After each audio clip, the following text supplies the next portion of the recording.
দাঁড়াও, তুমি এত বড় হলে কবে থেকে? আমার জানা ছিল না যে সন্তান বড় হলে বাবা মায়ের মান সম্মান নিয়ে তারা চিন্তা ভাবনা করার সময় পায় না। যদি এই সত্যটা আগে জানতাম তবে চিরজীবন আমি নিঃসঙ্গ থাকতাম। বাবা, আমার কথাটা তো শুনো।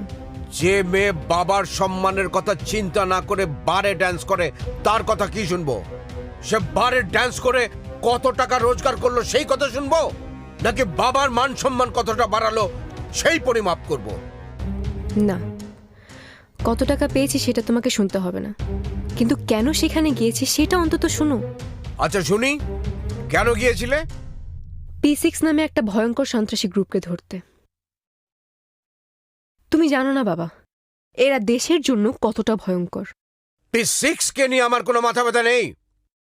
আমার মাথা ব্যথা আছে তোমাকে নিয়ে। কে সন্ত্রাসী নয় সেটা দেখবার জন্য দেশে আইন শৃঙ্খলা বাহিনী রয়েছে। তুমি কেন নিজের জীবনের ঝুঁকি নিয়ে তাদের সাথে সাপ লুডু খেলবে? তোমার যদি সত্যি কিছু হয়ে যেত তাহলে আমাদের কি হতো? এই কথাটা একবার ভেবে দেখেছো? বাবা, তুমি আমাকে নিয়ে কেন ভাবছো? অথচ আমার দুই বন্ধু নিখোঁজ। কই, তাদেরকে নিয়ে তো ভাবছো না? তারা সাধারণ পরিবারের সন্তান বলে? তাদের পরিবারে কোনো হেভিওয়েট নেতা নেই বলে? তোমার সাথে এত রাতে আমি কোনো ডিবেট করতে যাব না। আইন তার নিজস্ব গতিতে চলে। আইনের গতিতে মাসুক আর এশাকে উদ্ধার করা হবে, যেমনটা তুমি উদ্ধার হয়েছিলে।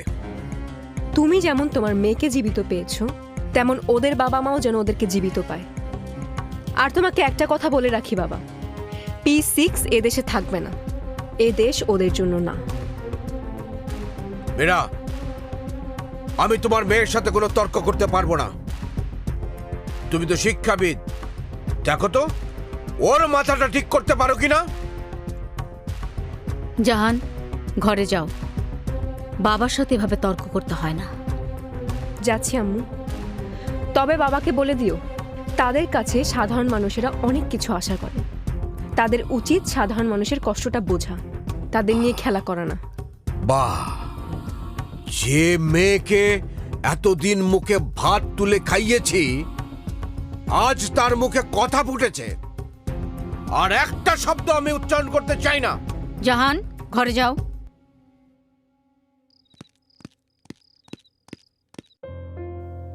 শব্দ রাজনীতি মাঠে খরচ করো বাবা, তবে আমার বন্ধুদের জন্য একটু অন্তত মায়া খরচ করো।